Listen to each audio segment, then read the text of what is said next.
Hello, myself Mugilan from Master of Social Works at RGNIYD. We have a discussion about culture and gender bias and gender-based reformation movements. What is gender bias? Gender bias refers to a person receiving different treatment based on the person's real life and personal gender identity. It's something that a person is treated based on bias, based on a gender. It refers to gender bias. Maybe it can be something that happen in industrial situations, and it can be something that happens in situations everywhere, where the person is treated based on gender is refers to gender bias. Whatever it is, it can be in positive way as well as in negative way. Positive way is like giving some kind of benefits to the gender which is been dominated by, which has been suppressed by another. So it can be a positive one or also a negative one, but both refers to gender bias. Gender bias refers to a preference of one gender over the other. It often based on the prejudices and is often based on the prejudices and stereotypes. Gender bias can be conscious and something someone is aware of. That gender bias can also be unconscious and something it can be also be unconscious and treated by treated for over years, and it's been unconscious, and it's known as implicit bias. First, let's have a discussion on gender-based reformation movements in India, specifically in India. Women, because why I'm speaking about India means in India it's like women are mostly suppressed due to some kind of cultural and religious myths and beliefs.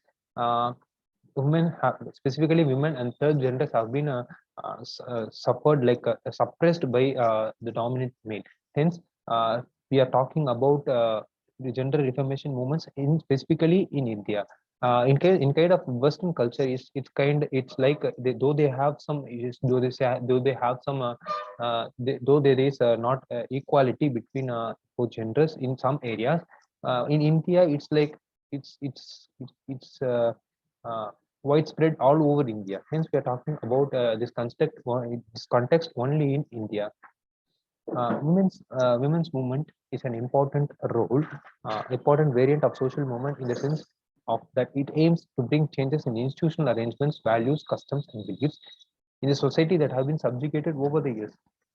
Because these movements, women's empowerment movement, plays a major role in institutional arrangements, specifically in institutional arrangements, values, and customs and beliefs, because women are not permitted to quit inside any of these, and even women are not permitted to get portions of land that were owned by their father or something like that. Hence, it's important to give them the right to play a role in every of the in mentioned aspects. Let's discuss about the Reformation movements. In earlier phase of the social Reformation movements during the 19th century, the initiative was largely taken by the male reformers like Rajaram Mohan Roy. The issues that were taken up by them were like sati, ill treatment of widows, ban of widows remarriage, polygamy, and child marriage, and denial of property rights to women, and need to educate women. Because these were the most common things that were that the issues women faced during the time of Rajaram Mohan Roy during 19th century. So he wanted to abolish these kind of issues. He just took up some of the most prominent issues faced by women, specifically women, because women are treated in a much suppressed in a manner that over the male, hence suppressed by the males. Hence, he have a reformation thinking of banning these things. So he just took up some of the most prominent problems faced by them, and he listed out and he worked on specifically these problems. And later reformation movements are like providing sustainable solutions for them, providing education to women gives them gives them not getting back into these stages. So later Reformation movements, they just provided education, so on. The social reformers' assumptions were the female education would revitalize the family system, which was threatened by the increasing communication gap between education men and uneducated wives. The social reformation movement saw the emergence of social organizations and institutions. However, the movement was led by men and originated in only metropolitan cities, because in case of villages and other small rural areas, they are like building a social structure wherein they feel obligated, or uh, feel feel somewhat suppressed when some other people come inside to the village, and they promote their ideologies over there. It's like British come to India, and they're promoting Christianity, and they're promoting like British culture in here. They thought of Reformations movement are like uh, they are what they are banning our cultures and other beliefs. So they thought this in this way. So in case of rural areas, it was not applicable, it was not applied, because in case of rural area, education was not common thing over all the rural areas in India during that time. And in case you relate to the metropolitan cities, education was common, and education brings them change to think about the equality and something like that. Hence, equality and so on. So these kind of Reformation movements take place in only in metropolitan cities and in case of urban areas. So it's like both relative. Leaders of the social reform movement also realized that religious reforms cannot be separated by gender reformation movement. Uh, this is a term that we need to address, because in case during the time of 19th century, the religious reforms and gender reformation as uh, both like we have to work on one thing that affects the other, because in terms of religion, gender has been biased over the years for many other years.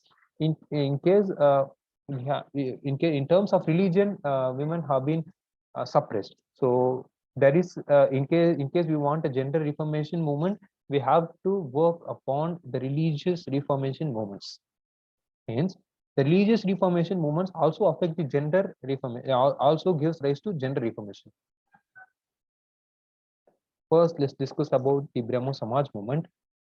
It was founded by Rajaram Mohan Rai in 1825 and attempted to remove restrictions and prejudices against women, which had the roots in religion. These included child marriage, polygamy, limited rights to inherit property, and seclusion of women.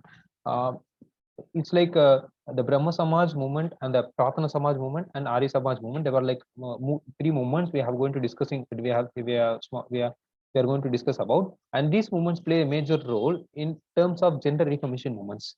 Uh, Next, let's we discuss about the Brahma Samaj movement, which had the Brahma Samaj movement, which had its roots in religious reformation. Uh, Religious reformation, because Brahma Samaj movement is initiated to abandon or just to reform the religion where women are being suppressed, and it works for child marriage, polygamy, limited rights to inherit property, and seclusion of women, and made significant changes in 18th and 19th century. The Pratana Samaj movement. The Pratana Samaj movement also initiated in 19th century, 1869, by two members called M.G. Rande and R.G. Bandarkar. It's like they in the this movement is this movement has a wider vision of working on all over India. This movement is confined to the region where it confined to the region of Western India, and there were only two prominent leaders like M.G. Rande and R.G. Bandarkar, and it was as we discussed in 1869, the Bombay Widow Reformation Association was formed, which arranged the first widow remarriage in 1869. And the first widow remarriage was assigned by the Pratana Samaj movement, and two leaders of the Pratana Samaj movement, namely R.J. Bandarkar and N.G. Chandravarkar, later become the vice chancellors of the first women's university set up by Karve in 1969 in Bombay. let's have a discussion on Arya Samaj. And similar to that, similar as we discussed about Brahma Samaj, Arya Samaj is also a movement initiated, but it actually contrary to the contrary to Brahma Samaj. Brahma Samaj believe that Western culture and philosophy can bring some changes in Arya. Brahma Samaj believe that Western culture bring some changes or bring many changes in gender reformation movements, specifically gender and religious reformations in India.